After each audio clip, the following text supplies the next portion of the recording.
All right, so recording has started.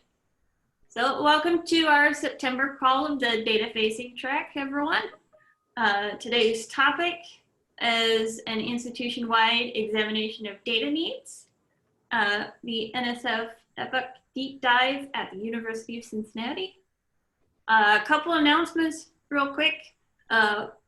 One is that we now have an official email for the coordinators of all the tracks. So for example, if you need to reach me and Galen, that is df-coordinators@carc.org now. And those should all be on the website by now.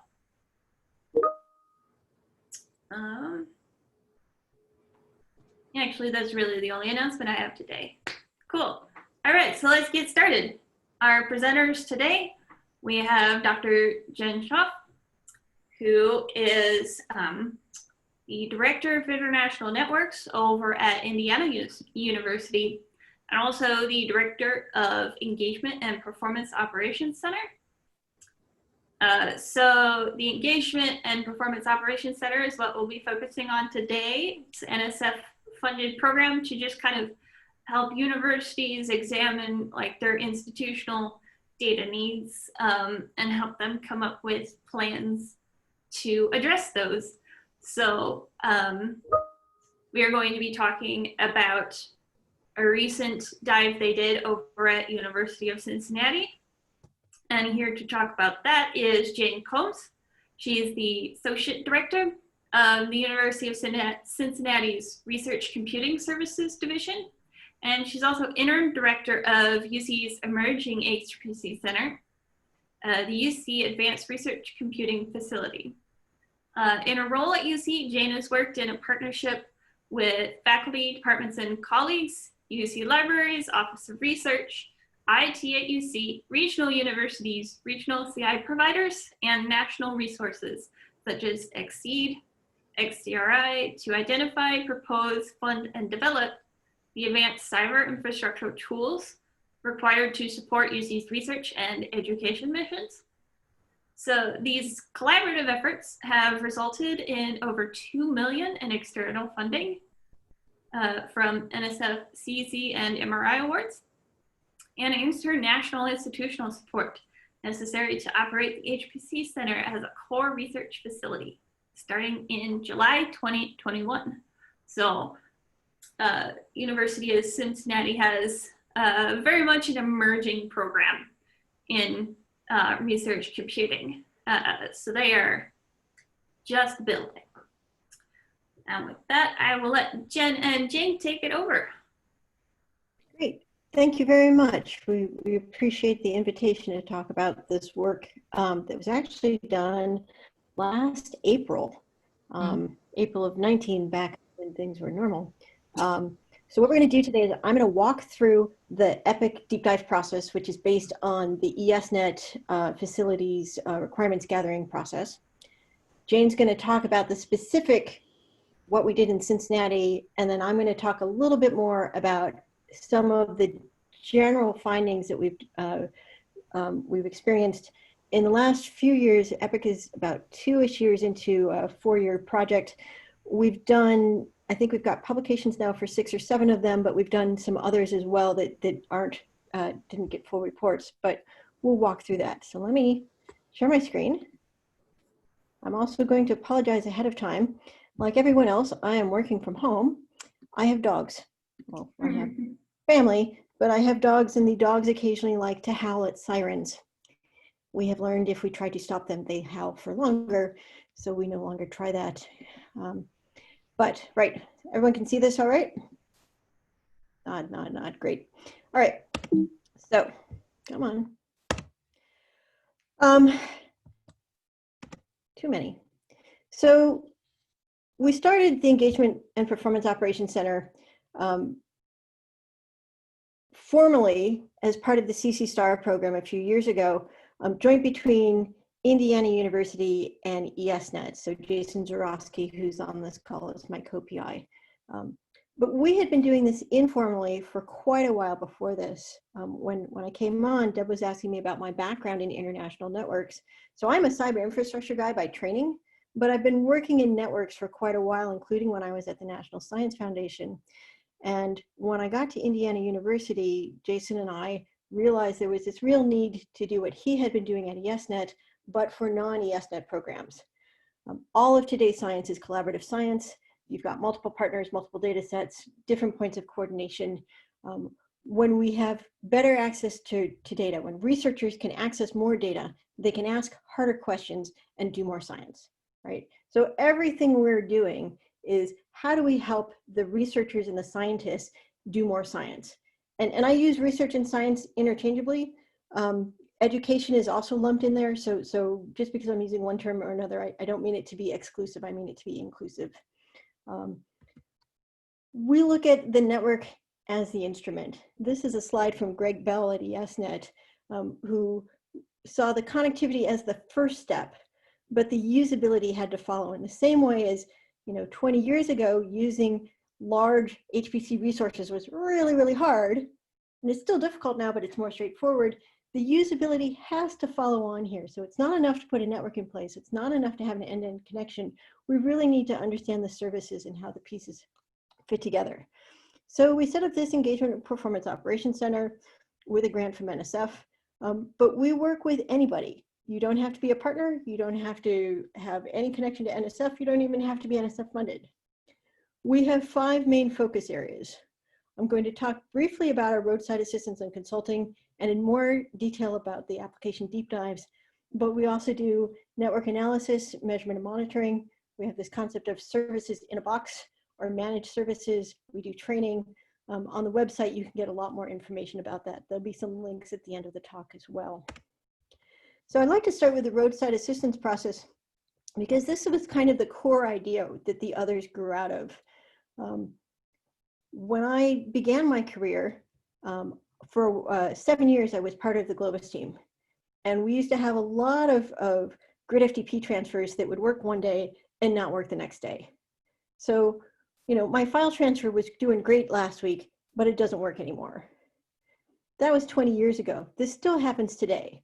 So we call this roadside assistance because it's like, when you're driving, about a year ago, I drove to St. Louis and it had car problems partway back. I didn't even know what state I was in. I was pretty sure it was either Illinois or Indiana, but I wasn't sure. You call AAA. You don't need to know where you are or a garage nearby. You have a generic number that you call. They set you up with what you need to go forward. Epic does the same thing here. I don't know why my file transfer is not working. It's just not working. So we work with the end institutions and everything in between to try to figure out why that's going on. Roadside assistance was the core, but one of the things we realized is we also needed a lighter weight consulting process. We get asked a lot of questions about, how should I set up my DMZ or my DTN? In fact, part of the team who's on here now just hopped off a call from another team who was asking us for some advice on setting up a DMZ for some large scale transfers they're planning. We do this kind of one-off consulting all the time. We're trying to get the FAQs together, posting them on fasterdata.es.net, but all you need to do is send mail to epic@iu.edu. Somebody will respond to your mail, loop you in. If we need to do something big like a roadside assistance, we'll see. Sometimes these problems turn up additional issues, either at an institution or with a science group. When that happens, we move forward and often do a deep dive. Sometimes the university will contact us directly. But the same way as roadside assistance is, something immediate has gone wrong, can you help me today? Deep dives are more like tune-ups or regular maintenance, or you're planning to buy a new car, right? So this is the longer term, how can I plan ahead? I've been doing the same pattern of behavior for the last 5 or 6 years. I'm not sure if it's working anymore. We based our process off of the really successful ESNet facility requirements reviews. They do a couple of these every year for the DOE science facilities. In a way, they've got it easier because they've got a lot more control on what's going on. Everyone at a facility will know who the end users are and what's happening. One of the things we've discovered is often the IT people at an institution won't know who the scientists or researchers are, perhaps. The CIO's office may or may not talk to the VPR's office. So part of what we do is we walk through the science workflow with the actual scientist or researcher so that we can understand needs and planning.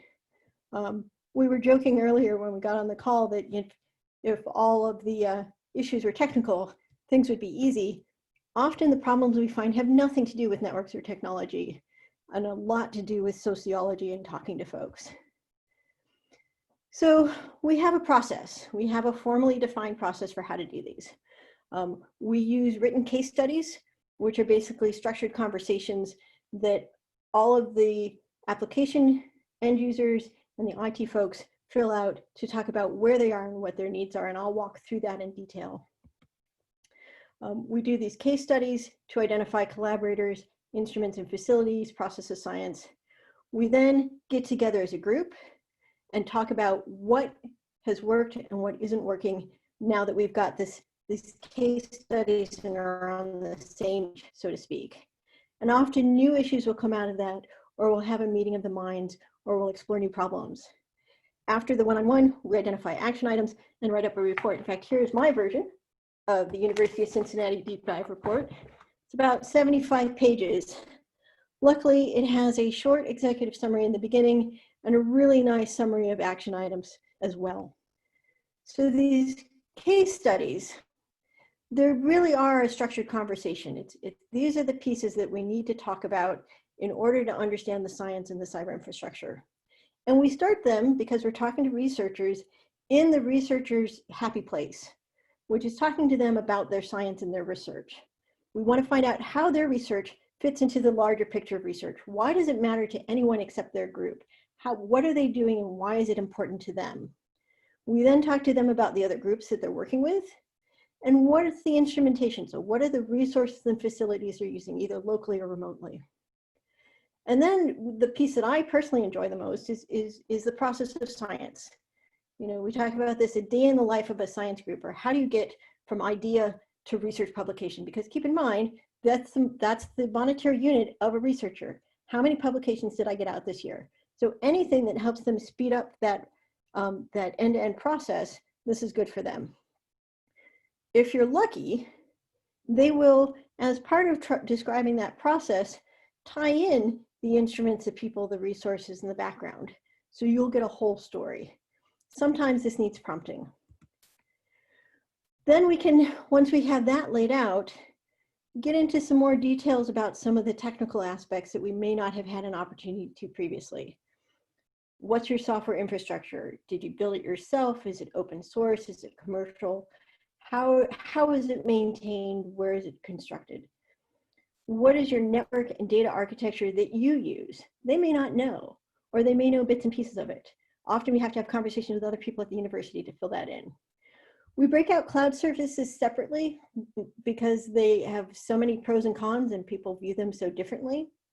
And then we try to ask just a general, what are your outstanding issues and what are your pain points? Often that will bring up other things that maybe could have gotten mentioned earlier, but weren't when they think about it from that point of view. The IT staff are critical to understanding all of these pieces fitting together. So what we do is then we have this face-to-face discussion. You're asking, okay, well, we're in the time of COVID. How does this work in a virtual space? And the answer is we haven't figured it out yet. In fact, our advisory committee said, this is complicated enough, and the people who have experienced it, the energy in the room is so important to this process that we're still trying to weigh new approaches. So we bring together all of the scientists who have written those case studies, the IT staff who've written the section on what the campus and local infrastructure looks like, and the research administration team as much as we can, to talk and to get a shared vision of where things are and how do we go forward, to share this information about what the science needs are and how they're growing, plus what the IT needs are and how they're growing, in order to kind of get everybody headed in the right direction. The fascinating things, or one of the fascinating things, is often these folks may not have ever met before, face-to-face or virtually. it really is challenging at times because you've also got two different languages going on. Jason and I both have spent a lot of time as translators, translating science speak into IT speak and vice versa, because what one will ask can get interpreted very differently by the other. Through these conversations, we identify the network and other related issues and try to come up with steps forward for either existing problems or anticipated problems.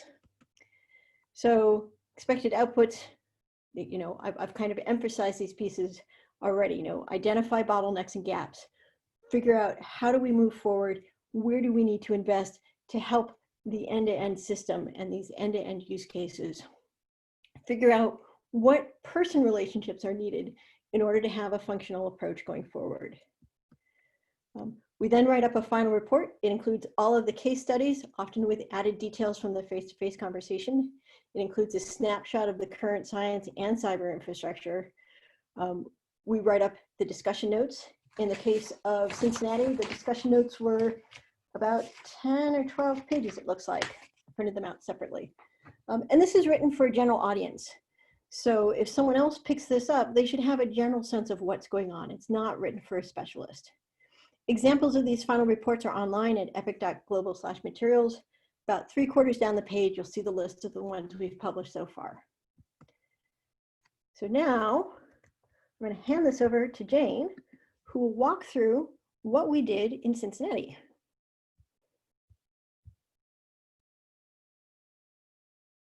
You're muted, Jane. Somebody had to be muted in this particular day, didn't they? There we go.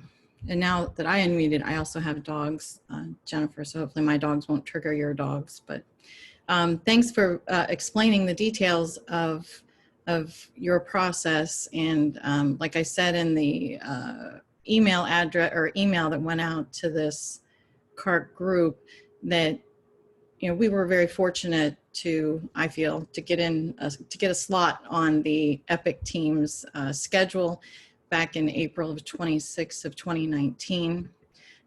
It was perfect timing for us. We had some funding that was getting ready to expire in part of a use it or lose it. So the team was really helpful in pushing us through the process quickly and getting the outcomes, and that's what I'll talk to you about today. So a little bit about the process that we used to collect the data from the researchers before the visit, the 2-day visit, and then the outcomes and challenges and opportunities for implementation. So the pre-process that we use to identify the use cases that represent ongoing challenges that you see. University of Cincinnati is a very large institution. We are a research level 1 institution. We have a College of Medicine, we have a engineering school, but we also have a lot of humanities. We have a world-renowned Cincinnati Conservatory of Medicine, and we also have DAP, which is our Design, Art, Architecture, and Planning. So we have focused on not only the hard sciences and the engineering and medicine, we wanted to make sure that we had somebody representing the social sciences as part of our discovery. So we looked to see who was, first of all, friendly partners with us. We knew they had needs. We knew that they had needs that we weren't able to address. So we had high energy physics, we had our Department of Aerospace Engineering and Engineering Mechanics, which you can see there. We had 3 different groups that actually came from there. We had our human genetics and genomics team from our public health group and environmental health, our University of Cincinnati Corrections Institute, and that is from our criminal justice, and they represented our kind of our scholarship in digital humanities, and then division of statistics and data science. So you can imagine these probably are representative from most universities, maybe not the Corrections Institute, but that was who we invited and who ended up coming.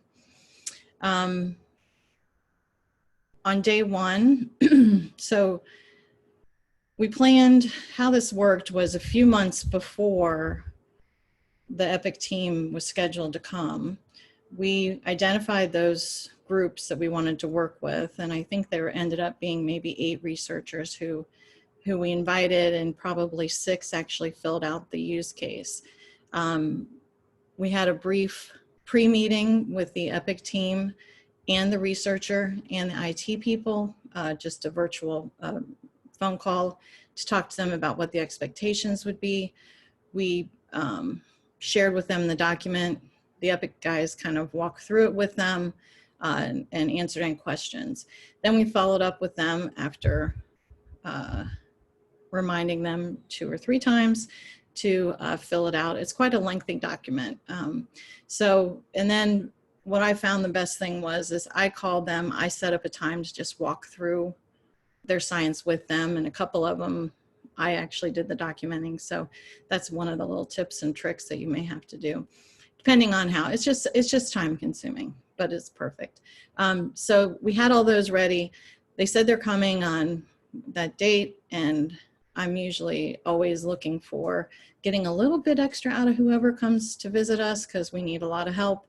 So I said, well, if you guys are coming in the night before, why don't you come in the afternoon? And I don't know if they do this with all the other groups, but it was so important to our team, because our technology group is in IT. We share the network people, we share the storage people. So this is not their full-time job to be looking at this sort of this technology. I mean, they've become much more familiar with it, but as a central IT department, particularly in the networking and in the storage, they just needed some help understanding what the potential could be and what we had there. So we sat with Jason and I don't know if Jason was the only one there, maybe Hans too. And we brought the distributed IT from campus and our IT. The other thing is, I really feel like our IT people needed to have the opportunity to hear what is happening now. So we drew that all out. The network engineers at UC drew that out. And then what could be happening.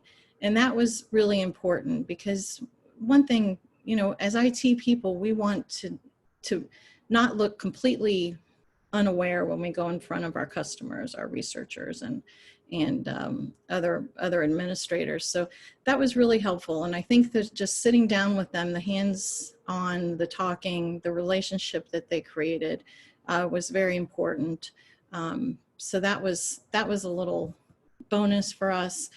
Here, it's a horrible picture, but I think you could probably see this is Jason's drawing up here of what we could be, what we couldn't be, and what we should be. So that, like I said, we have this particular thing we made into a chart, which I didn't have with me, or we made into a slide and drew it, but this has kind of become our little Bible for what we're doing at UC.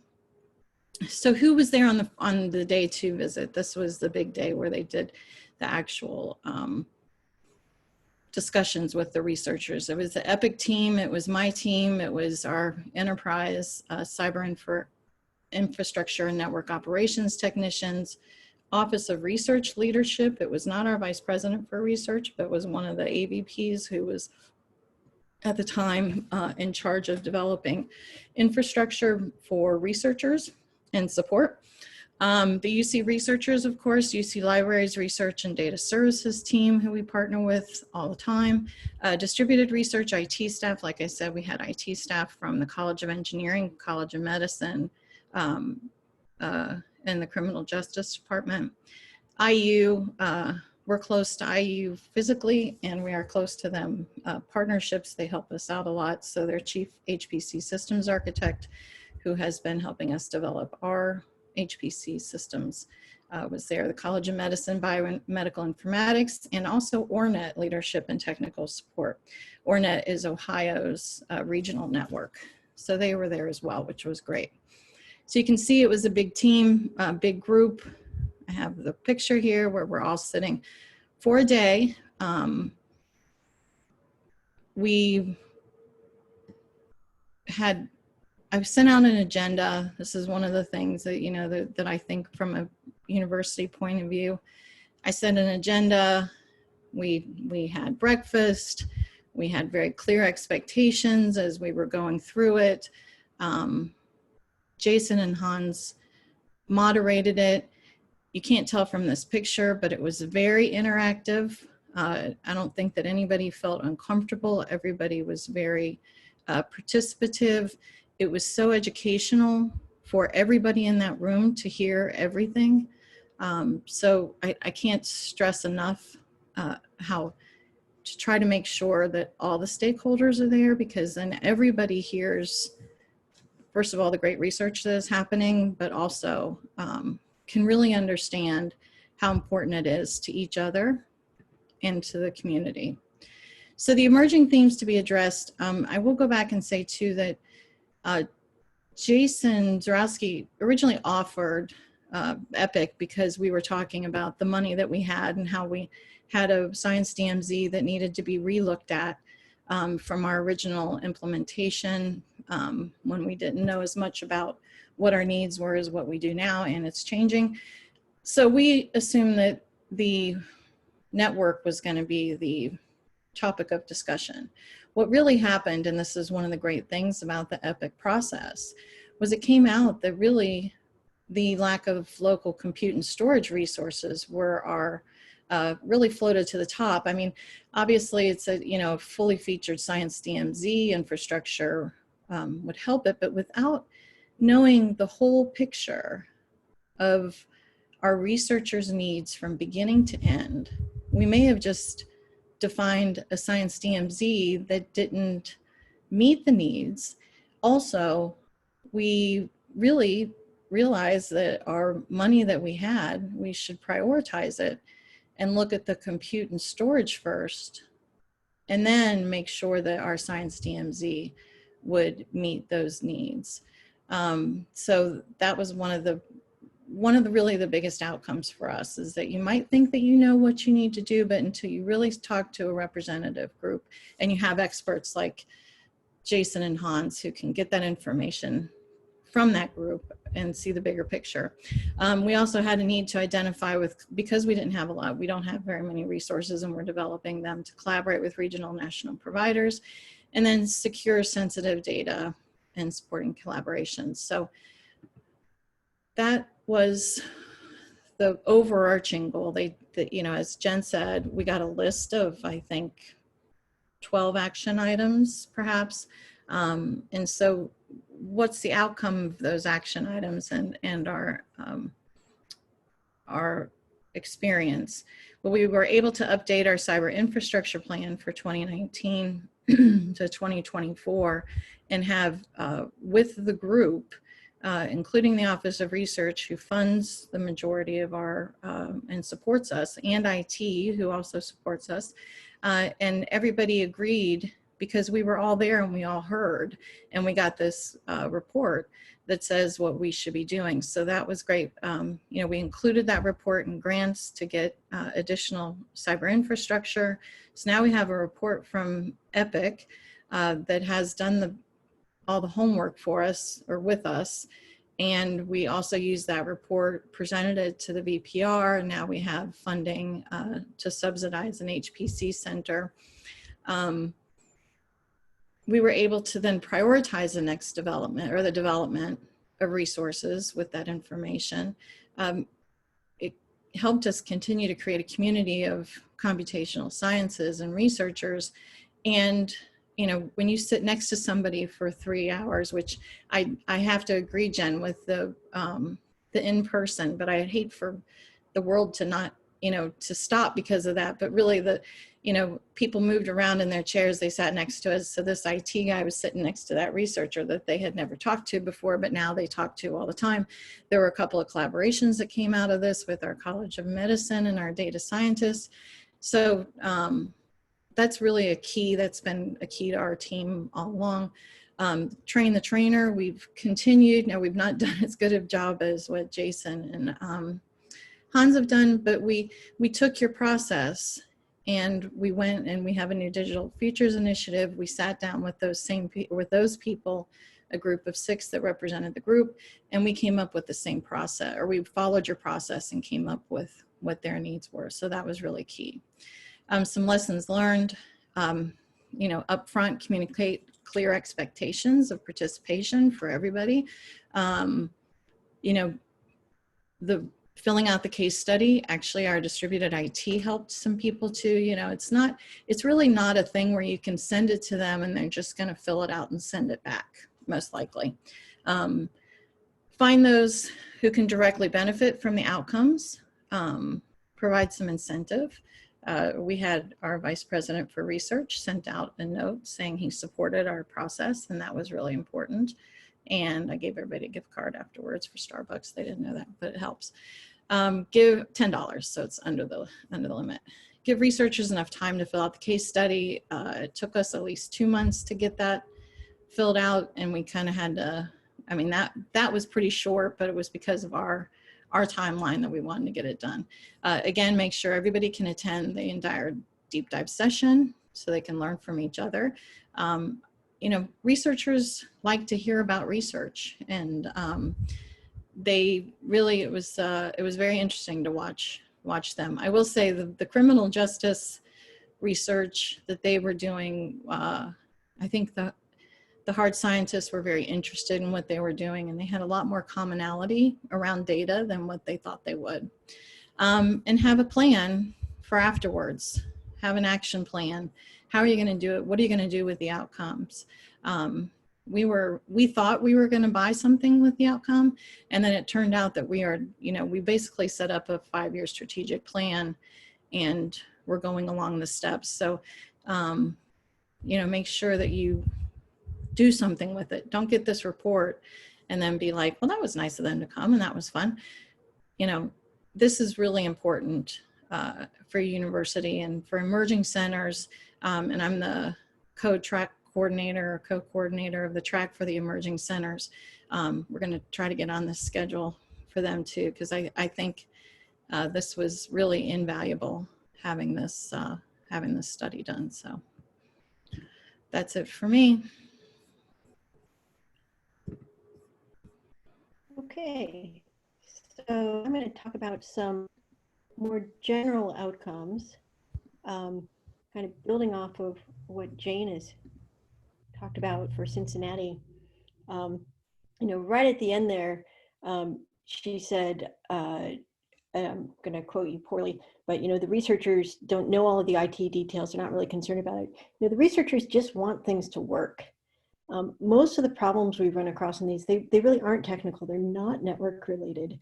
While this is funded through a networking program, it really is cyber infrastructure end to end. You often don't have contact points across the campus system, so people meet each other at this. There's a lack of understanding of how the network or the resources are being used.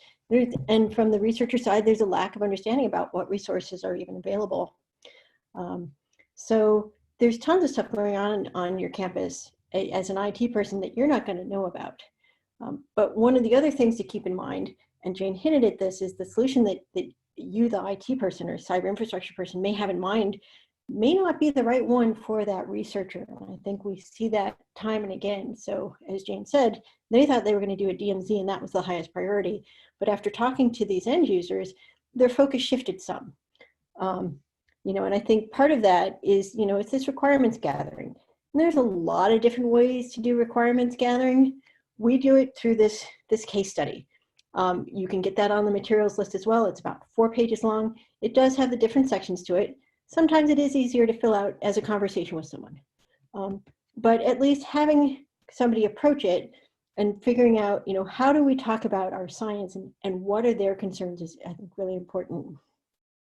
Cincinnati found out one of their big problems was storage. This is hands down the biggest problem that we are hearing across the board from either deep dives, consultations, roadside assistance. Nobody has enough storage. If they have storage, it's not easy to use. It's not the right speed or the right type or in the right place. You know, even if you've got some of that right, the reliability and the backups aren't right.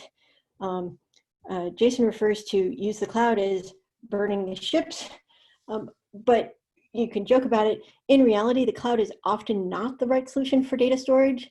It can be slow. There is no way to predict how long something takes to transfer into it or out of it, except you will not exceed the speed that you've been quoted. Absolutely will not. There are often hidden costs. There are, and I refer to the cloud as it's just somebody else's computer. So you're not really solving a problem. You're shifting it somewhere else and throwing money at it to make it better. There were actually a couple talks at PERC that came out with return on investment that said, we don't see a monetary reduction by using the cloud. Quite the opposite. When you talk about cloud and data storage, you also have this split between campus versus local. And by local, I mean either within a department or within a group within the department. When you have storage, compute, network resources managed centrally, it's often best supported. It's often more reliable. However, it can often be much harder for the researcher to use.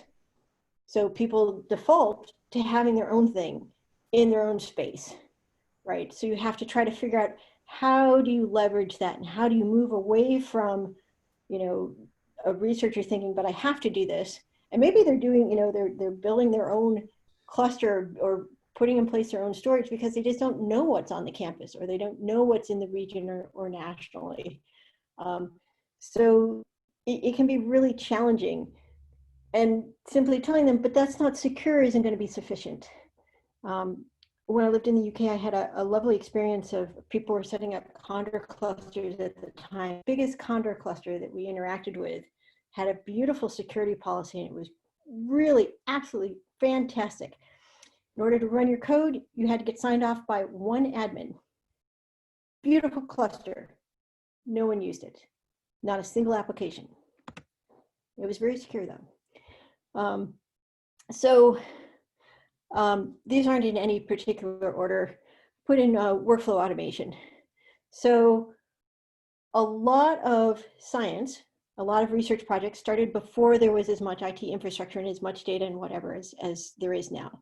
I've worked with the Woods Oceanographic, and when they were told to make all of their data online, a guy handed me a shoebox. So I have one of these shoeboxes for every cruise I've been on, and it was filled up with note cards. It's like, put this online. I'm like, okay, well, A, that's not my job. B, we've got a longer conversation to have here. But if you can automate some of this process, you can do more science. So researchers are into that. However, making a small change on your process may actually screw you up even more. So just as Jane said that the campus needed to take an end-to-end view on how to upgrade things, often researchers need to talk to someone to understand their whole end-to-end path and which changes they can make in a sensible way and which changes won't put them in a worse spot or a better spot for a little while, but a worse spot longer on. Again, often we can offer a solution that may or may not be feasible. We worked with some astronomers in Hawaii that were using wget for huge files. And our first instinct was, oh God, use some other protocol, use some other data gathering thing. That is a horrible choice. They couldn't do it. It was built into all of their scripting, all of everything. So we had to come up with a secondary solution. So, and they got better performance, as good as they could, maybe not, but we also planted seeds so that they could figure out how they could transition that over time. Network capacity, more is not always better. I think in the networking space, we have a lot of fear of missing out. A lot of people who have proposed, we actually just talked someone out late last week. No, you do not need 100 gig DTN there. No one's going to use it. You don't have that kind of capacity. You don't have that kind of need. No application is pushing 100 gig at this point. You know, people say, oh, I need 100 gig to the desktop. Let's really think about what that means and how much money you're spending on that versus something else.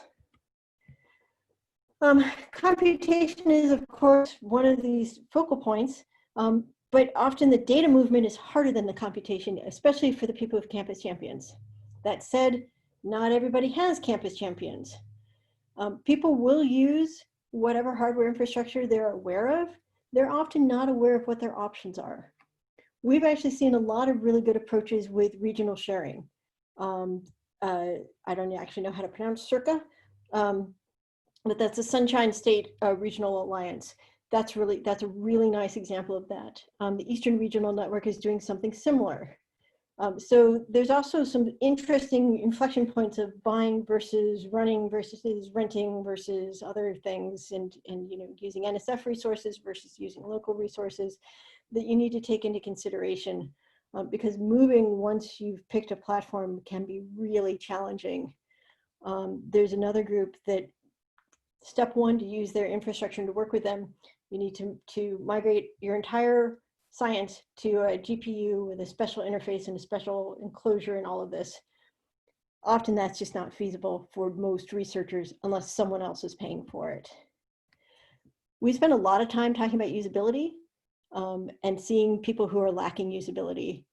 How you design and operate things, you really should try to get as broad a perspective as you can, because which of these things are you doing to make your life easier as a cyber infrastructure guy or someone who's maintaining versus the person who's using for it? That really needs to get taken account from day one. You will set things up differently if you think about that side of it when you think about the other side of it. Assistance is needed and hard. Understanding what researchers are saying versus what you're hearing can be really challenging. Most research teams need help. They don't know how to use the technology. They just want things to work. We were joking when the call started. I travel internationally a ton normally. Normally I'm on the road about a third of the time, of which about half or more of that's international. I show up in a new country, I get a text message, my phone just magically works. I have no idea how this happens. That's the expectation of how people interact with technology now. It's not what it was like 20 years ago, where you had to understand great gory details and how all these pieces worked. They just want to be able to do their stuff. They want knowledgeable advice on how to do these things. Your solution may or may not be the answer. They want to understand, how do I get to where I'm trying to get to? How do I get my science done? And it's challenging. We've all had those end users who don't listen to you, who won't try new things, who won't move places. It's an ongoing conversation. So I think that's one of the things that Jane mentioned that I'd really like to emphasize, that we hear this all the time. The deep dives are a starting point. We offer a list of action items to start to move forward on. How that continues is extremely important, and how you move forward. I always love these pictures of, here's your design and here's your user experience. Every campus has these, except for one campus, I was told, when they first put in a new building, they didn't put in any sidewalks. They waited to figure out where the deer paths were. And that's where they decided to put the sidewalks in. I think that's really sensible. So building these relationships is a piece that comes out of almost every one of these deep dives as well. We're always fascinated to see which groups know of which other groups, or how they're interacting. Sometimes even the scientists come up with new collaborations as part of this. But bridging the gap between the cyber infrastructure and the research technology is really needed. Jane commented that this was out of scope for the IT folks she's used to dealing with. It's out of scope for most groups. IU is a weird place where we have an entire research technology division that works in this space, as opposed to just doing enterprise. Most of the places we work with, though, are small, medium size, and they don't have dedicated people looking at, what do researchers need? They're trying to make sure the wireless is up, the network is up, the email is running, Canvas is running, today Zoom is running. They're not used to thinking about, how does a chemist move a really large data set from that instrument that you didn't even know they bought to the data store that they're not supposed to be using that way, and then onto their collaborator in another state. So it's challenging, we get that. But figuring out how to do this is what we need to help the research and science. And that's why we're in this job, right? We're not here to just build a huge network or to build the next big thing. We're here to help researchers and scientists, So this is actually a slide I stole either from Doug or from Jason.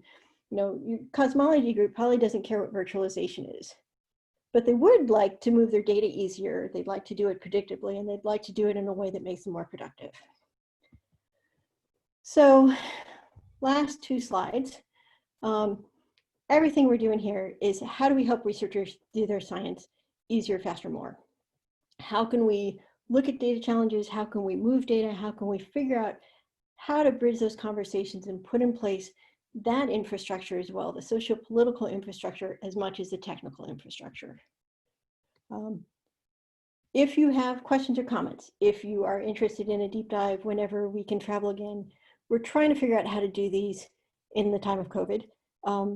The best we can come up with is scale it way the hell down, and maybe we'll find a guinea pig when we can all breathe again in another couple months. We're not sure. But if you have a roadside assistance or a consultation problem or just want more information, we have a generic email address, epic@iu.edu. You're welcome to contact any of us from the team.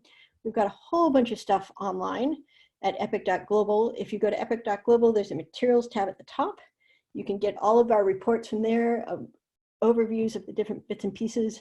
I also wanted to mention, although it's not on this slide, we do a lot of consulting for the CC STAR program, both before and after award. If you're thinking about putting in a CC STAR proposal, assuming that that program that solicitation looks something like it has in the past, we're happy to talk to you about options going into it. We actually have an entire page that talks about how we'll work with people as a letter of collaboration or collaboration post grants. And actually we have a brand new newsletter. I think the third one's going to go out sometime this week. So you can sign up for that too. And with that, that is my last slide. So at this point, I'm happy to take questions. Unless there might be something in the chat. I wasn't reading the chat because I was talking. I don't know if there's any questions or comments. We haven't seen any questions in the chat yet. Quiet group today. So I'll ask one of Jane. Okay. What would you have liked to have done differently? How, so in the follow-on, as you've been working on this since we left and since the report, what's gone well with the follow-on and what hasn't? I would say what's gone well is that we have used it externally, the report, and internally in my department. I wish what I would have had planned more was to take the recommendations and go to our Office of Research, and we have a faculty advisory committee that's been developed since that.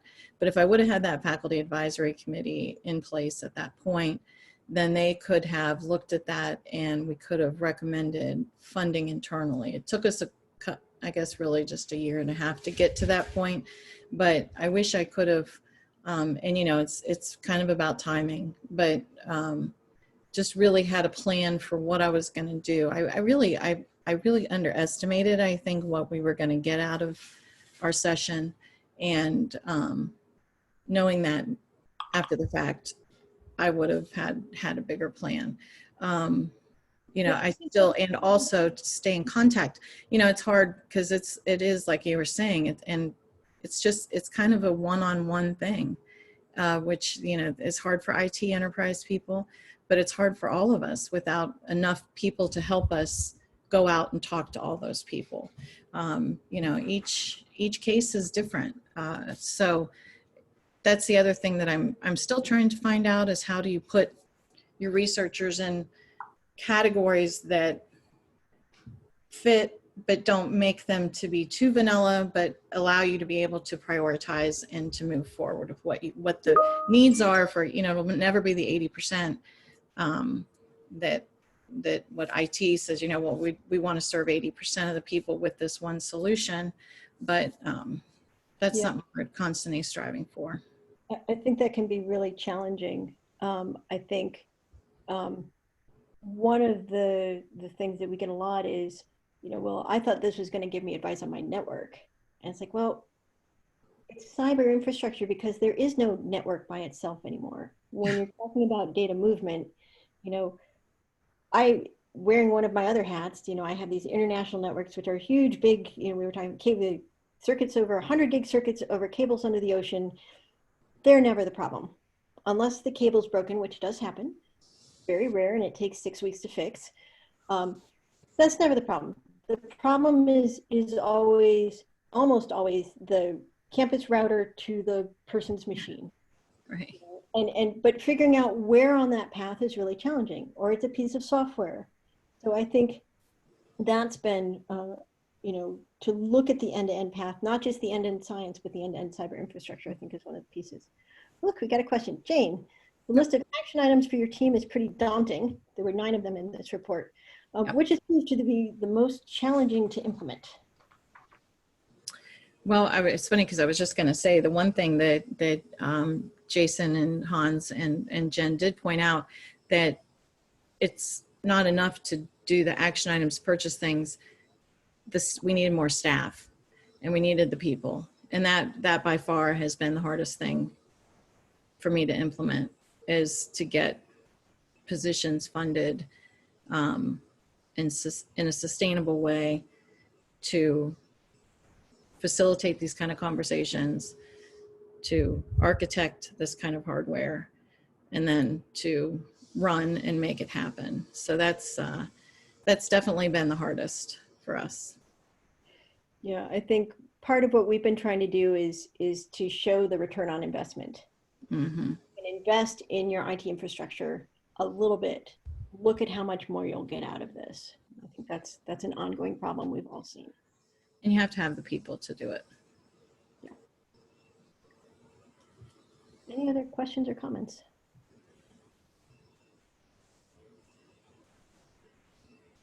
Okay. Deb? All right. Well, thank you very much for your presentation today. We will see you all next month. Okay. Thank you. Bye, everyone. Thanks. Thank you.